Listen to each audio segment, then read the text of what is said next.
All right, let's get to that conversation. It's still in the spirit of the Democracy Day, 25 years of unbroken, or sometimes called uninterrupted, democracy since 1999. It was celebrated on Wednesday across the country and for friends of Nigeria. That's why we're continuing the conversation today. I will be joined in the program by Mr. Daniel Bwala, who is a legal practitioner. Joins us via Zoom. Mr. Bwala, good to see you again. Good morning. Good to see you. So let's begin with some basic housekeeping, Mr. Bwala. I know you're quite busy on Twitter, and I saw that one of your tweets, you said, besides celebrating the heroes of democracy who paid with their blood, sweat, and all of that, we also need to name and shame anti-democratic element. You went on to reel out some of the characteristics of this anti-democratic element, and somehow Mr. Peter Obi's name was found in that particular tweet where he said Peter Obi has absolutely has no history or record of democratic credentials. Maybe I'd like you to speak to it. And some may wonder, what's this obsession with Peter Obi? Well, good morning, and thank you for having me. I have never had any obsession on Peter Obi because, first of all, Peter Obi is not an issue right now in the government. The president is sitting on the saddle. Even the person who came second was not Peter Obi. What I actually do as a private citizen, having my right, is what we call the right of self-defense. If you are being, like you said, you're also following events on social media, you will see that there are sets of people who believe that this country cannot make progress unless their wishes are forcefully pushed down the throat of the Nigerian people. They are the ones that come on all of social media handles. You know, they gallivant like sheep without shepherd on all social media handles to accuse people, to abuse people, to insult on people. And so as long as you will remain in the social media, then you must exercise your right of self-defense in the same way that in real life, when bullies come to you, you have to stand up to them.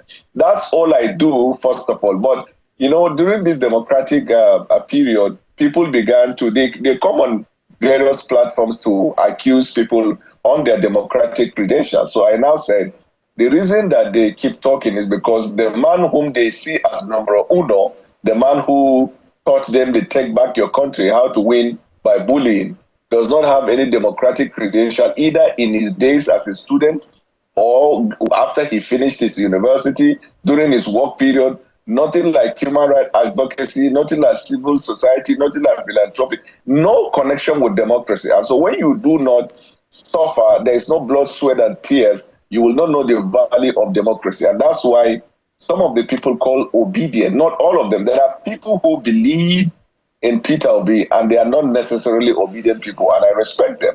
There are those who are even called obedient, they identify as obedient, but they understand the principles of democracy. I respect that. But a greater number of those who come under that cover as obedient, in my opinion, are actually IPOB and IPOB apologists. They're masquerading themselves as obedient. Otherwise, even if you think Peter Obi is the person that should be the president, if you respect democracy, you know that one of the hallmarks of democracy is one, free speech, meaning that I can differ with you, still respect your opinion. 2, I cannot force my opinion down your throat. 3, in the same way I feel pain about the situation in Nigeria, somebody has the right to say he doesn't feel pain about that. All of these virtues and elements that constitute a free society, they don't have respect for that. The very pastor that gave the platform that made Peter Obi who he is today, Pastor Yemade, who used to organize a yearly event that Peter Obi was speaking for many years, when the man raised an opinion, they tore him down. Traditional leaders talk opinion, they tore them down.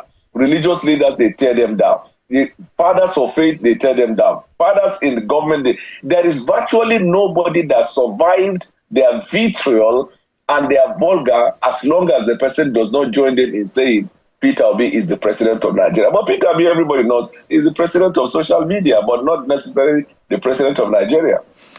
Well, this now may be termed as you trying to curb their own freedom of expression as well, because for a lot of them, they're not happy.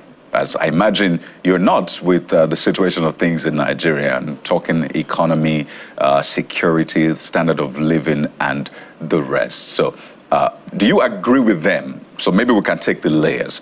Do you agree with them in their what appears to be their call for good governance, better living conditions for Nigerians, better security. Do you agree on that basis at least? Are you happy with the current situation of things?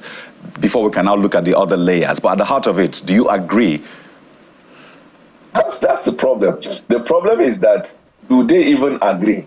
They don't agree. What they do on social media is throwing insult at people. Because, for example, even the president of Nigeria, who is sitting on the saddle, does not agree with the situation of the country. That's why he works day and night, and he keeps communicating with the Nigerian people on his plans. There is nobody in all political party that is comfortable with what is happening in Nigeria. So the fact that President Bwala Tinubu is in the saddle does not mean APC people are out. Don't we go to the same market?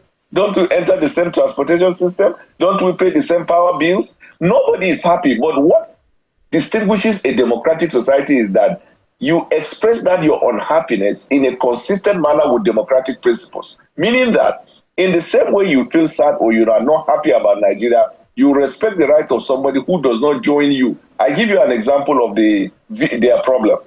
So on social media, the president delivered a flawless independence speech.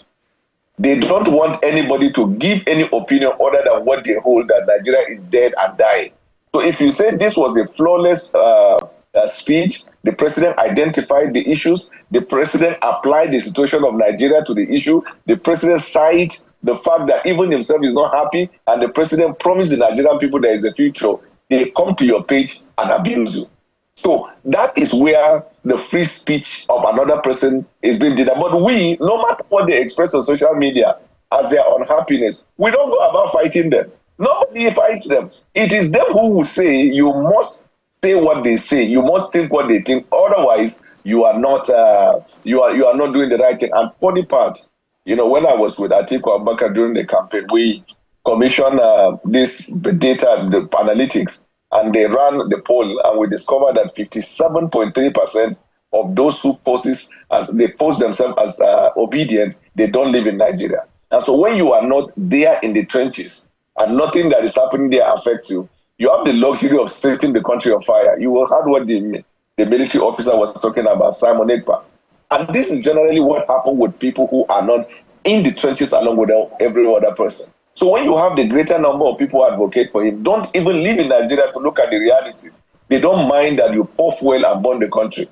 But any society, it has been, a research was done, and they said that all over the world, American society now has been at its all-time low and very, very unpleased society. Well, because Mr. Bwala, they said the government of America, let me land, the government of America have not been able to deliver on the people. Right. Do you see the American people on social media doing what these people call themselves obedient are doing in Nigeria? To another point you made, I mean, this is not the purpose of this conversation. It's just what has been happening of late, and you trended quite a lot. And I'd like you to speak to this quickly. Is there any proof to back your assertion that a good majority of obedience belong to IPOB or IPOB members? Because that is a major allegation. And I know a lot of them will not take this sitting down. What is your proof, Mr. Bwala? No, see, this is not about proofs. This is about opinion. Opinion does not necessarily have to be proven. I said, in my opinion, first of all, I laid the background by telling you that there are a good number of people who support Peter Obi, and I respect them. They are very, very intellectual, educated. They are very good people. Some of them are religious. Then there are some who also even identify as obedient. They are also very respectful and respectable, and they do their things in accordance with the law. Then I said the greater number, I hold the opinion that they are IPOB or IPOB apologists masquerading as obedient. I mean, my language is very clear and unambiguous. If I say there was a data, then I have to give you a proof. If I say there is a finding, I have to give you a proof. But if it's an opinion, it doesn't have to be backed up by proof. And my opinion is anchored on what I see on social media. I don't believe an educated person who understands the rule of law will come to the social media and be cursing your father and mother, threatening your life. These guys on social media and doing the cyberbullying are actually threatening the lives of people. This is not a joke. And I can't think of anybody who will threaten the life of people simply because you are not joining them. It's not that you are not saying what they are saying. Meanwhile, on the other hand, we who say what we feel or we think is right for us to say, don't even abuse, don't do anything to them. So when it's, check the Terrorism and Financing, Terrorism Act in Nigeria. What is terrorism? Terrorism is a coordinated attempt by a group of people to bring fear to another set of people of impending danger if their wishes are not carried out. So if we are really applying this Terrorism Prevention Act and bringing it with cybercrime, a lot of them would have been jailed, but how can you even get them? They don't leave the country, most of them. So thank you, Mr. Bwala, for providing clarification, but just to also put things in proper context, it would be apt to also remind you that not too long ago, ahead of the elections, you had also tweeted what would seem to be, confidence building in the popularity of the presidential candidate of the Labour Party. And let me just read that tweet for you. You said they kept saying that Peter Obi would steal official PDP Nigeria votes until they saw the obedient Lagos rally, when they realized Peter Obi is on a mission to plunder Emiloko's Southwest votes. Obi's voters are all over the Southwest, cities, towns, and villages. And you ended by saying, ha, ha, ha. So one would wonder what happened in between that time and now, particularly after that very popular visit that you made to the State House. But since we're talking about the civic space, Mr. Bwala, let's talk to us about what you adjudge to be your assessment of the expression of civil liberties, rights, and freedoms, particularly under this administration, which anyway, by the way, criticisms have said that about 8 journalists are in detention under this government. You see, there is this thing called context provision. You did not provide the context for what you read. You should have said on so day. That's the only way those who no, but I did, now Mr. know Bwala. The context. I said ahead of the elections. I did. But go ahead with your answer. No. If you check the Twitter, you see date. Can you call out the dates? Go ahead, Mr. Bwala. Actually. Go ahead. So then it's misleading. It's misleading. It's not misleading. I said ahead of the elections, the presidential elections. What's the big deal about calling the date? Go ahead, Mr. Bwala. You see, this time that we have done back and forth, you would have said on so day, and it's already the issue. So date, it's important in context. But going forward, in talking about the rule of law, we have made giant progress. And let me tell you this. After President Bwala Tinubu took office in May of last year, a lot of people thought that because the campaigns were so charged, whether ethnically, racially, in all aspects, and you know how hot the campaigns were, President Bwala Tinubu was called all sorts of names, right, in the campaign and in the build-up and in the process. So a lot of people thought that President Bwala Tinubu immediately becomes president, he will start witch hunting the people. There is no evidence President Bwala Tinubu has gone to do that. Rather, he continues to respect the right of people. In fact, what he's doing, rather than fighting you, he devised the ways to get people to be on board. And this is what democracy is all about. Now, regarding those who are in detention, the reference to the people in detention was not given a context. Some of them were in detention before President Bwala Tinubu became president. And now linking it up to him is as if you're saying he detained them. Then there are those who are detained probably during the time that he is the president of Nigeria. It's good, like I talk about context provision, to say when this person is in detention is for what? Now, if the person is detained because he expressed his free speech, all of us have agreed that that is not consistent with democratic ideals. If the person is in detention because he commits a crime, or there's an allegation of commission of a crime which is yet to be proven, then that is the due process of law. And all you need to do is that those who advocate for human rights can bring it to light if there is a manipulation by state, craft to make sure that these people are silenced. So context is also very important when you talk about people who are in detention. But in terms of freedom of speech, I think that the administration of President Bwala Tinubu respects free speech, respects opinions that are divergent against the views of the federal government. And this is what democracy is. I do not see President Bwala Tinubu ever walking back from the ideals he fought for, the ideals all of his life, he fought for, and then now he will start. But Mr. Bwala, even if some of those journalists were detained under the former administration, don't you think it would be hard to make a distinction because it would be the same character of the same APC government? Yeah, but I don't know those journalists. You have not mentioned their names and their circumstances. So I am only making my own opinion based on abstract perception as to their detention. And that's why I gave you the point that if a journalist is detained because he is exposing evils in the society, I, Daniel Bwala, condemn the detention of that journalist. And I believe that President Bola Ahmed Tinubu equally condemns that. But President Bola Ahmed Tinubu, for example, is not the DPO of police or the head of the prison. Request was made on his democracy dinner that President Bola Ahmed Tinubu should see to it. I want to guarantee you, and you can quote me what I said this morning, in the coming days, you will see the president intervening in this area.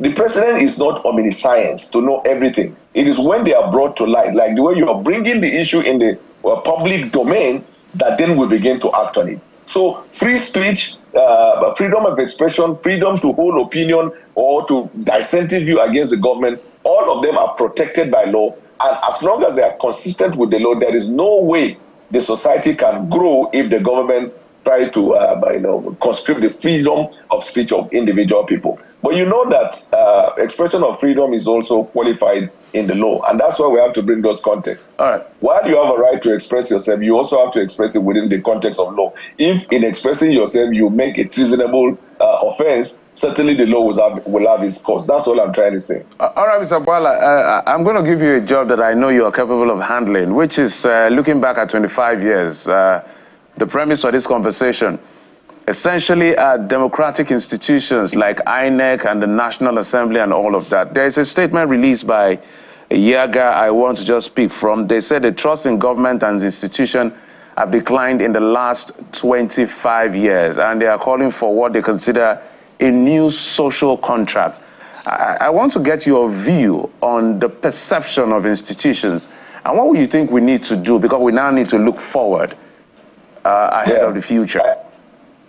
I agree with the report of Yaga, because of course if you're in Nigeria, you would have noticed that over a period of years, there is a distrust, towards the government by the people. And that's because the government is expected to deliver on the mandate. And since 1999, when we departed from the military, there is this belief that this democracy will yield prosperity to the people. And we have not made the progress that is required from 1999 till date.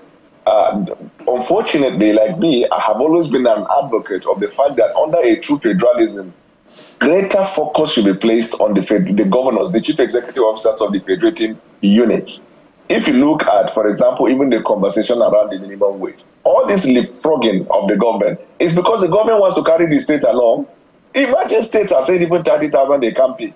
And if the government wants to grandstand and mentions a figure that is the disparity is quite much, the governors will think that the federal government is fighting them. Yet under a federalism, the president cannot force them. You can only continue to speak with them. If our own democracy permits the president to use the resources in the way he wants, all of this increased allocation to the state could have been directly, channeled towards increase of worker salary and all of that. Democracy is weak. Democracy is very slow. That's why in societies where you see some of this rapid growth, they are not democratic societies. So if we're in democracy, we have to acknowledge the weaknesses of democracy and push it.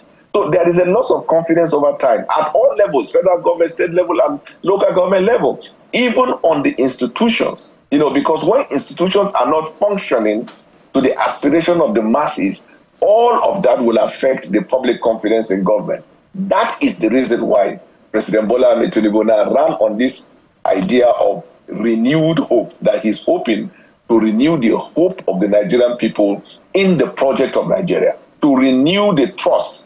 So our own commitment and allegiance will be to the flag and to the republic. And we will have pride looking at green, white, green, or when we fly with our passport, we will have the pride that when we call our government officials to say, these people represent us. And they have begun to lay the foundation.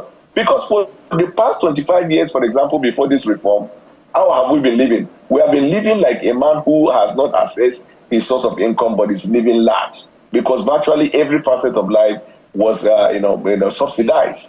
And the subsidy is also good, assuming it's a country of manufacturers, because subsidy is also part of government to increase the capacities of the general masses.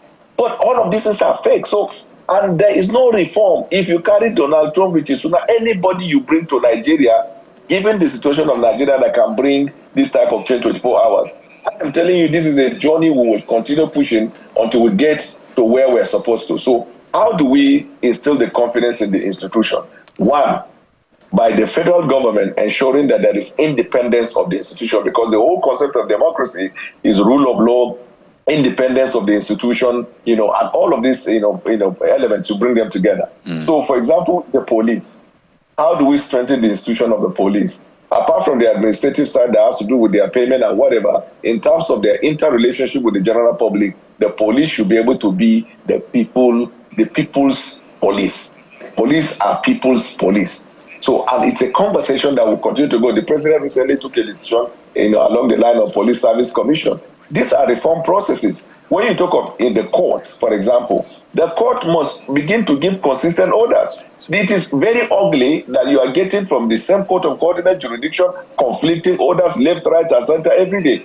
And recently, the National Judicial Council, with the Chief Justice of Nigeria, summoned the judge in the head of courts across Nigeria to look into it. So we are working towards a perfect union. Right.